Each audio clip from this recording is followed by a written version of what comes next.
Hey, what's going on, guys? Justin with Tier 1 Gear and EC Reviews. Today we're going to be checking out the Reate EXO. Now I want to send a huge shout out to Crane's Cutlery for sending this out. They've been huge supporters of the T1 channel and I want them to have the recognition they deserve. Link in the description to their Instagram as well as their website. Go check them out, especially if you want to get a hold of one of these guys. They will be up on the website after Blade Show West. Unless, of course, you go to Blade Show West and you can pick one up from the Reate booth yourself.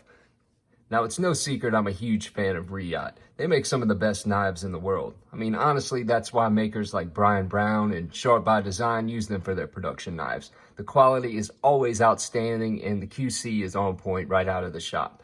Anyway, the MAP on this bad boy is right around $277. Comes in either a double-edged or a drop point blade. Now, I do think they're going to have a Tonto out here soon, so keep an eye out for that. But the blade is actually made from L-Max.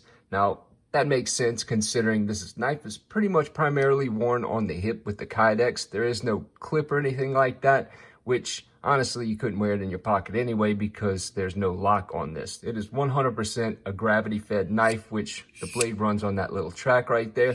So the only thing keeping it locked or in position is either your grip or the Kydex. Now, I'm not a huge fan of that a lot of times, but I gotta say with this knife, I am completely in love with this. The more I play with this knife, the more I like it, and I really don't want to fidget with it too much because it is not mine. Of course, this has got to go back to Crane's, but so far, I mean, there's no marks on the blade or anything like that. It shows wear and tear from going in and out. It's well centered, and honestly, there's no blade play whatsoever. Just a tiny, tiny little bit side to side, but the tighter you grip it, the less blade play you get, which is really, really cool. You know, no more than your average OTF, so I think they did a really great job on that. And fit and finish is just perfect. That green micarta just looks really, really good against that titanium, and of course, the milling is always on point. Now, the overall length on this guy is 8.78 inches, blade 3.7, cutting edge 3.5 with a width of 0.75. Thickness is 0.118.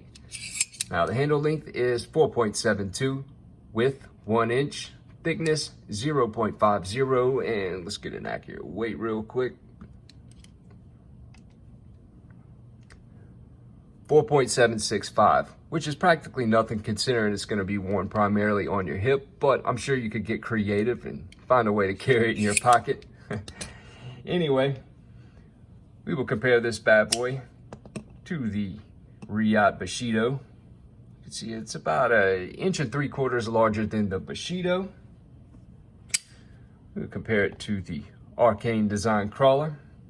See, it's about, what, 3/4 inch larger than the Crawler.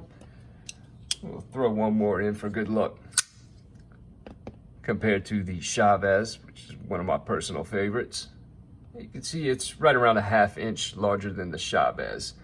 Anyway, huge shout out to Crane's for sending this guy out. Don't forget, if you want to pick one up and you're headed to Blade Show West, go visit the Reate booth and they'll have one sitting there for you. If not, check out Crane's Cutlery. After Blade Show West, they should be up on the site then. Anyway, huge shout out to Crane's. Thank you guys for sending this out. Stay safe. See y'all in the next one.